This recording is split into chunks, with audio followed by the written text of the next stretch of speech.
주일마다 옥중서신 에베소서부터 이제 보고 있습니다.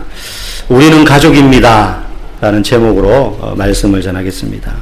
제가 다니던 고향의 이제 모 교회에는 주일학교 학생들이 많았습니다. 그런데 장로님 중에 한 분이 보육원을 운영하시는 분이 계셨기 때문에 그 보육원에 다니는 아이들은 의무적으로 다 교회에 나왔어야 됐어요. 그래서 어린아이 꼬맹이부터 고등학생까지 이렇게 쭉 있었습니다. 그 나이 때까지만 거기 시설에 있을 수 있기 때문에 저희 동기들도 있었습니다. 그런데 이제 그 보육원의 아이들은 완전히 고아들도 있고요. 부모들이 버린 아이들이죠. 그리고 경제적인 여건 뭐 여러 가지 가정 형편상 이렇게 맡겨놓고 한 번씩 와서 만나고 그리고 이제 좀 형편이 나아지고 하면 아이를 찾아가곤 하는 그런 이제 아이들도 있었어요. 어쨌든 꽤 많은 아이들이 그 보육원 시설에 있었고 또 대부분 우리 교회에 나왔습니다. 그런데 이 아이들이 대부분 교회 생활을 잘 못해요. 아무래도 마음에 그런 어려움이 있고 상처가 있다 보니까 이렇게 아이들하고 기존 아이들하고 자기들이 좀 다르다라는 생각을 스스로도 많이 하는 것 같았어요. 그래서 우리는 뭐 그런 티 안 내려고 하지만 다 알죠. 느끼죠. 아이들이 감수성이 예민할 때고. 특별히 이제 중등부, 고등부 생활을 이렇게 하다 보니까 아무래도 자기들끼리 이렇게 어울리는 거예요. 잘 섞이지, 좀처럼 잘 섞이지 못하고, 그래서 고등부를 졸업할 즈음, 그래서 보육원을 떠날 때쯤 되면 거의 한 90% 이상은 교회를 떠나더라고요. 제 위에 선배들도 그랬고, 또 동기들도 그랬고. 그런데 기억에 남는 한 친구가 있었어요. 그 친구는 완전히 고아였습니다. 고아였어요. 그래서 아주 어릴 때 이제 거기에 들어왔고, 제가 고등학교 졸업할 때까지도 계속 신앙생활을 했었으니까요. 근데 이 친구는 완전히 고아인데 좀 달랐어요. 제대로 믿음 생활을 하는 것 같았어요. 그래서 신앙이 딱 들어가니까 다른 애들은 겉돌았는데 이 친구는 구김살이 없었어요. 구김살이 없고, 그냥 우리도 그래서 뭐 다른 아이들 차별한 건 아니지만 그 친구하고 더 이제 많이 친해지고 잘 놀았죠. 뭐 이름 부르고 놀고, 막 자기 시설에 놀러 오라고 자기가 간식 준비해놨다고 막 집에 초대하듯이 거기에 초대하기도, 뭐 평소에도 종종 가기도 했었습니다. 저희가 뭐 친구들 있고 하니까. 그리고 뭐 허물없이 저희들하고 잘 놀았어요. 뭐 형 그러고 그렇게 잘 놀았었습니다. 이 친구의 마음 가운데 육신으로는 자기가 부모에게 버림받았던 거 너무 잘 아는데 이제 철이 들었을 나이니까. 그런데 자기 안에 하나님이 나의 아버지다, 나는 하나님의 자녀다, 이게 확실히 심어졌어요. 이 친구의 마음속에 그게 있으니까, 그 믿음이 있으니까 신앙생활을 얼마나 밝고 긍정적으로 그리고 참 예쁘게 이렇게 잘해왔던지 그 친구가 기억에 남습니다. 물론 지금은 어떻게 살고 있는지는 모르지만 아마 분명히 그 힘들 만한 청소년의 시기에 흔들리지 않고 정말로 하나님이 나의 아버지가 되신다라는 고백을 하면서 그렇게 예쁘게 신앙생활을 했던 친구라면 아마 지금도 사회에서 제 나이 또래 됐으니까 가정을 이루고 그렇게 밝게 잘 살고 있을 거라고 생각합니다. 우리가 에베소서 쭉 보고 있는데 오늘 19절부터 봅니다. 11절부터 18절, 지난주 이제 선교사님 오셨고 그 전주에 내용 잊어버리셨을 것 같은데 내용은 이런 겁니다. 하나님과 우리 사이는 죄로 인하여서 갈라져서 하나였던 우리가 둘이 되었다. 하나님과 우리 사이는 완전히 다른 신분이 되었다는 거죠. 다른 신분이 되었다. 그래서 12절에 보면 우리는 하나님 밖에 있는 사람들이었다. 죄 때문에. 그리고 우리는 하나님 나라라는 그 나라의 시민이 아니었다는 거죠. 외인이었다는 거예요. 하나님과 불화한 자였다는 거예요. 불화한 자. 그래서 오늘 우리가 읽은 19절에부터 보면 외인, 나그네 이런 표현이 나오잖아요. 그런데 그런 우리를 다시 하나 되게 하셨는데 누가 그렇게 하셨느냐? 예수 그리스도께서 십자가를 지심으로 우리를 다시 하나님과 하나 되게 하셨다. 화해시키셨다. 둘을 하나로 만드시고 우리를 화평케 하셨다. 그런 이야기를 이 앞에 18절까지 쭉 바울 사도가 이야기하고 있습니다. 그래서 우리의 신분이 변화됐다는 이야기를 이제 오늘부터 하는 거예요. 19절 보니까 이렇게 말합니다. 우리 같이 한번 읽어보겠습니다. 시작. 네, 시작. 그러므로 이제부터 너희는 외인도 아니요 나그네도 아니요 오직 성도들과 동일한 시민이요 하나님의 권속이라. 그 전에 우리는 외인이었다는 거죠. 외국인이었다는 겁니다. 이방인이었다는 거예요. 여러분, 우리나라에도 지금 외국인 근로자들이 많이 들어와 있잖아요. 코로나 때문에 이렇게 돌아갔다가 다시 못 들어오는 사람들이 많다고 하지만 그래도 많아요. 제가 예전에 화성 이제 그 남양동에 처음 이제 이사를 가가지고 이사했으니까 여러 가지 필요한 게 많잖아요, 생필품. 그래서 동네 슈퍼가 어디 있느냐 물으니까 이제 어디 있대요. 그래서 갔어요. 가서 물건을 이것저것 뭐 이렇게 주워 담고 계산하려고 이렇게 줄을 서 있었는데 사람이 많더라고요. 동네 그 시골인데 거기가 지금은 이제 신도시처럼 됐지만 서 있는데 그냥 아무 생각 없이 서 있다가 어느 순간 갑자기 딱 이렇게 뭔가 인지가 되는데 보니까 그 카운터에 있는 점원하고 저만 한국 사람이고 앞뒤로 줄 서 있는 한 10여 명이 다 외국인들인 거예요. 외국인 노동자들이 그 동네에 특히 많았던 거죠. 그 전에 수원에 살았었는데 수원에 살 때는 외국인 노동자가 살지 않는 좀 그런 동네였어요. 근데 거기 가서 야 여긴 다르구나. 외국인 노동자들이 이렇게 많았나? 그걸 체감하는 첫날이었습니다. 우리 주변에도 그런 분들이 많죠. 우리도 예전에 60년대 70년대 미국에 돈 벌러 갔던 우리 어른들이 있잖아요. 그분들 다 그곳에서 외국인 아니었습니까? 외국인 노동자들이었단 말이죠. 그분들이 돈을 벌기 위한 목적으로 거기 갔지만 마음속에는 항상 어떤 마음이 들어요? 나는 이방인이다. 나는 미국 사람 아니다. 근데 그들 마음 가운데 어떤 분들은 어떻게든 내가 미국 시민권을 획득해야지. 그래야지 좀 안정적으로, 그죠? 불안하지 않고 안정적으로 이곳에서 정착할 수 있겠다. 이런 생각으로 열심히 시민권 따기 위해서 애쓰고 노력했던 때가 있지 않았습니까? 지금 우리나라에 와 있는 외국인들도 그런 분들이 많다 그래요. 코리안 드림. 과거에 우리가 아메리칸 드림 꿈꾸고 그렇게 갔던 것처럼 우리나라에 오는 외국인들이 코리안 드림을 꿈꾸면서 와서는 그렇게 열심히 대한민국 국적을 획득하려고 애를 쓴다고 해요. 오늘 19절에 말합니다. 그전에는 우리가 그런 사람이었다는 거예요. 외국인이고 나그네였다는 거죠. 근데 지금은 외인도 아니요 나그네도 아니요 성도들과 동일한 시민이요 하나님 나라의 시민이라는 거예요. 그리고 마지막에 보니까 하나님의 권속이라. 권속. 여러분 권속이라는 말 어려운 말이 잘 안 씁니다. 우리 용어로는. 가족이란 뜻이에요. 가문, 가족 이런 뜻이에요. 우리는 하나님의 가족이라는 거예요. 가족. 오늘 말씀의 제목이 우리는 하나님의 가족입니다. 여러분 가족의 특징이 뭡니까? 세 가지가 있어요. 첫 번째는 서로 닮았다는 거예요. 서로 닮았다. 지금 여기 가족끼리 오신 분들이 있죠.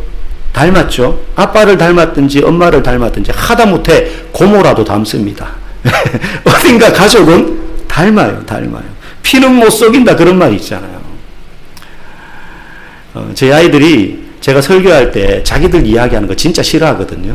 근데 안 할 수가 없어요. 왜? 안 할 수가 없어요. 너무 딱 들어맞는 이야기가 있어가지고 저희 집에 막내가 넷째가 딱 태어났을 때 보통 신생아들이 딱 태어나면 아이고 얘는 아빠 닮았네 엄마 닮았네 친가 쪽 할아버지 할머니가 오면 아이고 얘는 아빠 닮았네 그러고 외할아버지 외할머니가 오면 얘는 엄마 닮았네 이렇게 하는데 저희 막내는 딱 태어나자마자 누가 보더라도 그냥 저희 가족 친척이 아닌 누가 보더라도 얘는 아빠 닮았네 딱 알 정도로 저랑 너무 지금도 닮았지만 아기 때는 더 닮았었어요. 그래서 교회 이제 사모님들끼리 소그룹 다락방을 한단 말이죠. 그러면 이제 애기니까 사모님들이 아이고 막 그러면서 이쁘다 하면서 안아보려고 하잖아요. 근데 안아볼 때마다 사모님들이 되게 부담스러워했어요. 왜냐하면 그 애기 얼굴에서 제 모습이 보이는 거예요. 사모님들이 안을 때마다 목사님을 안는 것 같은 기분이 들어가지고 보통 애기들 막 뽀뽀도 하고 막 이렇게 하잖아요. 뽀뽀는 차마 못하겠다. 너무 거기서 제 모습이 보이니까 너무 닮은 거죠. 너무 닮은 거예요. 여러분 집에도 그런 사람들, 그런 자녀들 한 명씩 있지 않겠습니까? 가족의 특징은 닮았다는 거예요. 근데 하나님과 우리가 가족이래요. 하나님과 우리가 가족이 되었다고 하면 하나님과 우리가 뭐라는 거예요? 닮은 구석이 있다는 거죠. 닮은 구석이 있다는 겁니다. 그건 이 외형을 말하는 건 분명히 아닙니다. 그죠? 외형을 말하는 건 분명히 아닙니다. 자, 보세요. 하나님과 우리가 닮았다는 건요. 피가 섞여서 혈연적으로 닮았다는 의미는 아닙니다. 여러분 육신의 가족이 닮을 수밖에 없는 것은 이 혈연 관계이기 때문에 그 안에 뭔가 이 유전자가 담게 되어 있는 거죠. 뭐 코가 닮았든 뭐 성격이 닮았든 어디가 닮은 거, 손가락이 닮았든 발가락이 닮았든 닮게 되어 있습니다. 혈연 때문에 그래요. 혈연 때문에. 근데 하나님과 우리는 사실 피 한 방울 안 섞였어요. 육신적으로는. 그런데 오늘 16절, 우리는 19절부터 읽었지만 그 앞에 16절에 보면 이런 말씀이 나와요. 또 십자가로 이 둘을 한 몸으로 하나님과 함께 화목하게 하려 하심이라.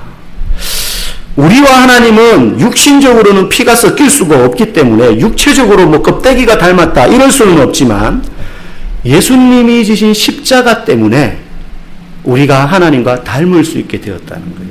무슨 말이냐? 육신적인 혈연 관계가 아니라 영적인 혈연 관계가 되었다는 거예요.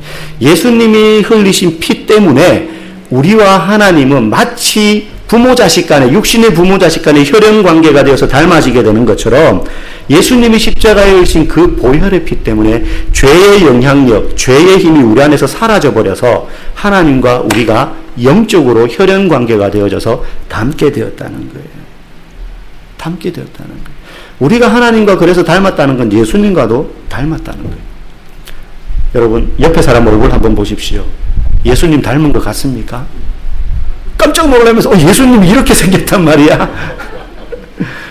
여러분, 예수님과 닮았다는 건 그 모습이 아니라 예수님과 같은 곳을 바라보게 되었다. 여러분, 부부는 닮아간다 그러잖아요. 사실 부부는 닮을 이유가 없잖아요.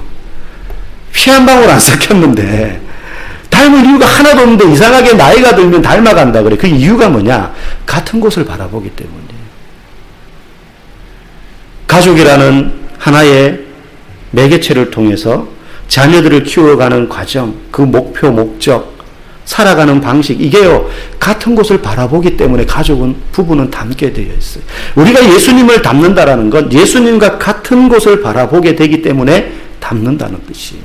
예수님과 같은 곳을 바라본다는 건요, 예수님이 지기 힘들어서 너무 고통스러워서 십자가를 피하고 싶지만 아버지 하나님이 원하시는 것이라면 내가 지겠습니다라고 했던 것처럼 내가 좋아하고 원하는 것만 하면서 살겠습니다가 아니라 내가 예수님 때문에 하나님의 가족이 된 이후부터는 하나님이 원하시는 것을 내가 하겠습니다. 하나님이 원하는 삶을 살겠습니다. 이런 생각을 하면서 살게 되었다는 거예요. 예수님이 그렇게 생각하고 사셨거든요. 그래서 우리는 예수님이 바라보셨던 삶의 목표 지점과 같은 것을 바라보면서 살게 되었다는 것. 그게 예수님과 닮게 되었다는 것. 가족의 특징이죠. 예전에는 조금이라도, 여러분 세상이 그렇잖아요. 조금이라도 내가 손해볼 것 같으면 용납을 못합니다. 근데 예수 믿는 사람은 예수님이 그러셨던 것처럼 내가 좀 손해보더라도 그것이 하나님 나라의 유익이 되는 일이다라고 생각이 된다면 기꺼이 감수하고자 하는 마음을 가지는 거죠. 또 때로는 내가 고난에 처하고 어려움에 처하게 된다 하더라도 그것이 하나님 나라의 유익이 되는 일이라면 기꺼이 그 선택을 할 수 있는, 제자반 우리 마치고 수료여행을 순교자 기념관에 다녀왔습니다. 용인에 있는 순교자 기념관인데 하반기에 또 제자반을 하게 되면 또 거기에 다녀올 겁니다. 오늘까지 소감문 써내라 그랬는데 두 분 안 써내셨더라고요. 어쨌든 거기 가면 자신들의 유익을 위해서 그 고난과 죽음의 위기를 얼마든지 피할 수 있었는데도 불구하고 도망가지 않고 그 잔을 받아 마신 사람들의 흔적들이 쫙 나옵니다. 경고를 줘요. 언제까지 이렇게 해라. 예수님을 부인해라. 도망갈 수 있어요.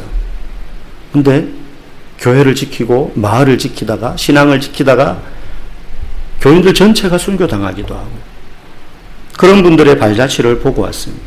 복음을 전하는 일에 내 시간을 쓰고 내 물질을 쓰되 그걸 아까워하지 않는, 그게 예수님이 바라보는 것을 나도 바라본다는 거죠. 우리는 그렇게 예수님을 닮았다는 것입니다. 다시 한번 옆에 사람 보고 우리 이렇게 인사해 봅시다. 자, 따라해 보세요. 옆에 사람 얼굴 보시고, 예전에는 몰랐는데 지금 다시 보니 당신은 예수님을 꼭 닮은 것 같습니다. 비록 지금은 한 반만 닮은 것 같아도 나머지 반도 다 닮아가시기를 주님의 이름으로 축복합니다. 첫 번째 가족의 특징은 그렇게 닮았다는 거예요. 두 번째 가족의 특징이 뭐냐? 서로 연결되어 있다는 겁니다. 보이지 않는 끈으로. 줄로 묶어놓은 것도 아닌데 뭔가 연결되어 있어요. 우리 21절 말씀 한번 읽어보겠습니다. 시작. 그의 안에서 건물마다 서로 연결하여 아멘. 건물을 지을 때 지금 비유를 드는 거죠. 건물을 지을 때 보면 기둥 따로, 기초돌 따로, 지붕 따로, 창문 따로 이렇게 띄워놓지 않습니다. 다 연결되어 있습니다. 그렇게 연결되지 않으면 집이 될 수가 없어요. 건물이 될 수가 없습니다. 뭐 집만 그렇겠습니까? 다리도 그렇죠. 다 그래요. 연결되어야 뭔가 온전한 건물이 되고 물건이 되고 집이 되는 거예요. 서로 다른 재료지만 시멘트, 모래, 무슨 플라스틱, 금속, 유리, 종이, 천, 뭐 전문 용어는 모르겠지만 그 서로 다른 재료들이 다 이렇게 얽혀서 연결될 때 건물이 되는 거잖아요. 모양을 갖추게 되는 거거든요. 아름다운 모양, 원하는 모양. 그처럼 성도와 성도들이 서로 연결될 때 우리가 아름다운 성전이 될 수 있다는 거예요. 여기서 성전은 건물이 아니라 사람을 말합니다. 이거는 그냥 예배드리는 공간이에요. 장소예요. 이게 없으면 그냥 마당에서 천막 쳐놔도 돼요. 그게 교회예요. 왜? 저와 여러분이 교회니까, 성전이니까. 그런데 그 성전이 절대 혼자서는 될 수 없어요. 나 혼자 성전은 아니라는 거죠. 하나하나의 부품이 연결되어 아름다운 건물을 완성하는 것처럼 나와 너가, 우리가 함께 모여있을 때 그게 성전이 되는 거예요. 그냥 모여있기만 하면 되는 게 아니라 연결이 되어야 돼요. 연결된다는 건 뭐냐? 같이 모여있는데 내 신앙, 나 혼자 열심히 신앙생활 잘한다고 해서 모여있으니까 우리는 교회 아니라는 거예요. 혼자 있다는 말이 저리 혼자 저기 공간에 떨어져 있다 이런 의미가 아니에요. 모여있지만 나 혼자의 신앙만 열심히 잘한다고 해서 그게 연결되어 있는 게 아닙니다. 내가 잘하고 있어요. 그러면 우리 이렇게 모여있는 성도들 가운데 혹시 신앙생활에 어려움을 겪고 있는 뭐 건강의 이유든 경제적인 이유든 아니면은 내적인 갈등이든 사람과의 관계든 그런 여러 가지 어려움 때문에 신앙생활에 힘들어하고 있는 성도가 없는지 살펴보는 거예요. 발견하면 지혜롭게 도와줄 수 있어야 되는 거예요. 기도해주고 격려해주고 위로해줄 수 있어야 돼요. 손잡아줄 수 있는 거죠. 기도 제목을 나누고 그 사람이 믿음의 초보자라면 예수 믿은 지 교회 나온 지 얼마 안 된 분이라면 차근차근 신앙적인 가르침을 모범을 보여줄 수 있어야 되는 거죠. 경제적으로 궁핍함을 겪고 있다면 어떻게 도울 수 있을까를 고민해 보는 거예요. 성도들이 연결된다는 건 사랑과 관심과 애정과 긍휼과 그리고 헌신으로 서로를 섬기는 것이 가족이 그런 거잖아요. 내 자식이, 내 남편이, 우리 부모님이 힘들어해요. 어떤 문제로. 그러면 다른 사람들은 관심 없어도 돼요. 가족이면 그것을 알았다면 그리고 보살펴 봐야 되는 거죠. 돌봐줘야 되는 거죠. 그게 가족이 가족. 그게 연결되어 있기 때문에 그렇게 한다는 거죠. 가족의 두 번째 특징은 그렇게 연결되어 있다. 가족의 세 번째 특징이 뭐냐? 고난을 함께 견딘다는 거예요. 고난을 함께 견딘다. 요즘 사람들이 자주 보는 드라마 중에 하나가 있어요. 그 드라마에 이런 대사가 나오더라고요. 저도 그 드라마 한 번씩 즐겨보는데 고래 사냥법 중에 유명한 사냥법이 있다 그래요.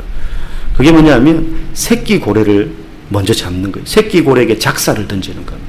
작사를. 고래는 항상 어미와 새끼가 같이 다니잖아요. 떨어지기 전까지. 또 어미 고래는 모성애가 특별히 강하기로 유명하다. 그걸 이용하는 거죠. 그래서 어미 고래를 단번에 사냥하지 않고 새끼 고래에게 먼저 작사를 던집니다. 왜? 고통스러워하는 그 새끼 고래 곁을 떠나지 않는 어미 고래를 잡기 위해서. 그게 돈이 더 되거든요. 고래가 모성애가 아주 강한 동물이라는 걸 이용하는 방법이죠. 고래는 지능이 높기 때문에 그 새끼 곁을 떠나지 않으면 자신도 죽게 될 거라는 걸 압니다. 그런데 모성애가 강하기 때문에 새끼 곁을 떠나지 못하는 거예요. 인간이 그걸 이용하는 거죠. 여러분, 사람들은요, 하나님의 아들인 예수님을 창으로 찌르고 못으로 박아서 십자가에 매달았습니다. 십자가에 매달았습니다. 예수님이 십자가에서 너무 고통스러운 나머지 나의 하나님 나의 하나님 어찌하여 나를 버리십니까? 라고 부르짖을 때 성경상에는 하나님이 침묵하셨다고는 아무런 응답이 없으십니다. 그런데 여러분 침묵하신다고 하나님이 안 계신 걸까요? 아니에요. 우리가 기도할 때 막 기도하는데 아무런 응답이 없는 것 같아요. 하루 이틀 3일 100일 1년을 기도해 10년을 기도했는데도 아무 응답이 없는 것 같아요. 그 부분에서 하나님이 없는 건가요? 예수님이 십자가에서 그렇게 부르짖을 때 하나님 침묵하셨는데 하나님이 어디 쇼핑 가셨나요? 예수님이 지금 십자가에 달려 죽어가고 있는 걸 하나님이 깜빡하셨을까요? 그 자리에 없으셨을까요? 아닙니다. 바로 예수님 곁에 계셨어요. 당연히 계셨어요. 그 십자가 옆에 함께 계셨던 거죠. 그러면 그 하나님께서 예수님의 죽음을 통해서 자녀 삼으신 우리가 고통당하고 힘들고 괴로울 때 잠시 어디 딴 데 가 계실까요? 절대 그렇지 않습니다. 바로 우리 곁에 계셔요. 여러분 곁에 계시다는 것입니다. 그분은 결코 우리를 떠나지 않으시고 버리지 않으십니다. 아니 때로는 우리가 의도적으로 예수 하나님으로부터 멀어져서 도망가려고 해도 주님은 거기 찾아오세요. 주님 거기 찾아오세요. 제가 아는 한 목사님이 목사가 되기 전에 밤무대에서 드럼 연주자였어요. 근데 워낙 드럼을 잘 치는 분이어서 전국의 업소, 여기서 업소란 나이트클럽을 이야기합니다. 이분을 막 스카웃해서 한 달 계약, 6개월 계약 이런 식으로. 근데 이분 절대 장기 계약을 맺지 않았대요, 자기는. 몸값을 높이기 위해서. 그냥 전국을 다 되게 유명하셨던 분이에요. 뭐 본인 말로는 우리나라에서 3대 드럼 연주자 중에 자기가 한 명이었는데 자기는 양지에서 활동하는 것보다 음지에서 활동하는 게 더 좋다면서 그런 쪽으로만 이제 막 하셨다. 근데 이분이 원래 모태신앙이에요. 그래서 어머님이 이제 서운했던 거죠. 목회자로 드리겠습니다. 근데 자기는 그게 싫으니까 이제 드럼 배우고 해서 그렇게 이제 살았어요. 근데 40 넘어가지고 잡혀왔어요. 잡혔어요. 그분 고백하는 게 아무리 멀리 도망가도 하나님은 나를 끄집어 넣으셔서 다시 원위치로 갖다 놓으시더라. 그래서 그분의 멘토셨던 목사님이 이분이 어디 저기 도시에 가서 막 이거 하고 있다 그러면 이 목사님이 찾아가요. 그럼 그거 영업 다 끝나 새벽까지 기다렸다가 나오면 가자 이렇게 해서 데리고 오면 교회 앉혀놓으면 또 한두 달 버티다가 또 어디로 도망가가지고 또 어디서 그러고 있으면 또 수소문해가지고 찾아가지고 하나님 그 목사님 쓰셔가지고 그분을 계속 다시 교회 갖다 놓고 교회 갖다 놓고 나중에 이분이 40대 가지고 포기하고는 신학교 가서 목사님 되셨는데 찬양인들을 얼마나 잘하시는지 12줄짜리 기타를 치면서 막 쫙 도망가더라도 하나님이 찾아 놓으시는데 우리가 고통당할 때 하나님이 도망가 계실까요? 아니, 저와 여러분 곁에 계십니다. 우리 곁에서 뭐 하시냐? 내가 당하는 그 고통을 고스란히 같이 당하세요. 여러분 이상하지 않습니까?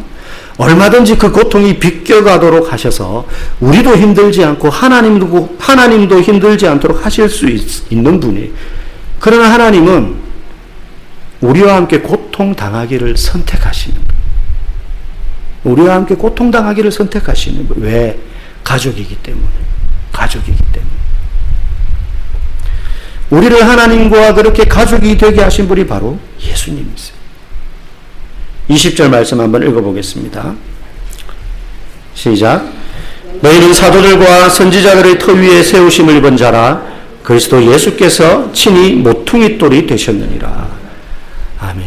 모퉁이 돌은 건물을 올릴 때 양사방에 동서남북 네 군데 놓는 주춧돌이죠. 그럼 거기 놓고 이제 그 위에 연결해서 담벼락을 쌓고 나중에 지붕을 올리고 이렇게 하는 코너스톤, 모퉁이 돌. 그래서 아무리 크고 훌륭하고 멋들어진 웅장한 건물이라 해도 요 모퉁이 돌에서부터 시작되는 거예요. 이게 없으면 그 건물은 못 써죠. 둥둥 떠다니는 겁니다. 여러분 성도가 많거나 적거나 화려하거나 보잘것없어 보이거나 교회에 유명한 사람이 있거나 없거나 교회는 예수님이라는 모퉁이 돌에서 시작되어 서로 연결되어 있는 공동체입니다. 그래서 마지막 22절 한번 읽겠습니다. 시작. 너희가 성령 안에서 하나님이 거하실 처소가 되기 위하여 그리스도 예수 안에서 함께 지어져 가느니라. 아무리 화려하고 좋아 보이는 교회여도 성도 간에 서로 연결되어 있지 않으면 그것은 교회가 아닙니다. 그저 친목 모임이거나 동아리. 교회가 아무리 구제와 봉사를 많이 해도 예수님을 기초로 성도 간에 서로 연결, 서로를 돌아보고 필요를 채워주고 긍휼히 여기고 구제하고 헌신하고 섬기고 사랑하고 이렇게 연결되어서 가족이 되어 있지 않으면 그 교회는 그냥 구호단체예요. 구호단체는 교회 밖에도 얼마든지 있습니다. 오늘 우리가 예배 후에 벼룩시장을 합니다. 벼룩시장, 제목은 뭐라고 붙여도 상관없어요. 바자회라고 해도 되고, 플리마켓이라고 해도 되고 상관없어요. 왜 합니까? 우리 집에 없는 물건 득템하려고 합니까? 아니죠. 서로의 필요를 채워주는 그 행위가 초대교회에 서로 물건을 통용했던, 유무상통했던 그들처럼 우리가 서로 간의 필요를 채워줄 뿐만 아니라 그 행위 자체가 돌아보는 거예요. 성도들 간에. 이야기하고 나누고 이 가정이 요즘 어떤 상황에 있는지 한 번 더 생각해보고 친밀해지고 이런 작은 것들이 우리가 가족이구나 하는 걸 느끼는 것이죠. 교회에 오신 지 오래됐거나 오신 지 얼마 안 됐거나 그건 상관없어요. 교회는 예수님을 기초로 연결되어 있는 공동체입니다. 가족은 닮습니다. 예수님을 닮는 사람들입니다. 가족은 연결되어 있습니다. 서로 간에 애정 어린 마음으로 보살펴주는 관계여야 합니다. 그리고 가족은 고난을 함께 견딥니다. 어려움이 오면 교회가 힘들면 함께 힘들어하고 저 사람이 어려워하면 나도 같이 아파하는 거예요. 너는 너고 나는 나고 내 신앙만 잘 챙기면 되지. 그거는 그 사람은 교회일 수가 없습니다. 여러분 가족이라는 말 영어로 다 아시죠? 패밀리라고 합니다. 패밀리. 패밀리라는 단어의 어원이요. Father, Mother, I love you. 아버지, 어머니, 나는 당신을 사랑합니다. 이 단어의 첫 글자들을 조합해서 만든 게 이 패밀리의 어원이라고 합니다. 아버지, 어머니, 나는 당신을 사랑합니다. 여러분, 우리는 하나님을 아버지로 모시고 사는 가족입니다. 예수님이 가장 맏아들이고 우리는 다 그 형제 자매들인 거예요. 그 형제 자매들인 거예요. 예수님이 우리 형님이고 우리 오빠가 되는 거예요. 맏아들을 기초로 해서 우리는 다 연결되어 있는 사람들입니다. 저와 여러분들이 옆에 있는 분들, 가족들, 육신의 혈연으로 맺어진 내 가족뿐만 아니라 내 옆에 있는 성도들이 예수님으로 말미암아 하나님과 영적으로 혈연이 되어 있는 가족임을 알고 나 혼자만의 신앙이 아니라 서로를 돌아보고 함께 고난을 견디고 애정 어린 마음으로 보살펴 줄 수 있는, 그래서 우리 맑은샘 동산교회가 정말로 오늘 본문의 표현처럼 하나님의 권소, 아름다운 가족, 가문이 될 수 있기를 주님의 이름으로 간절히 축복합니다.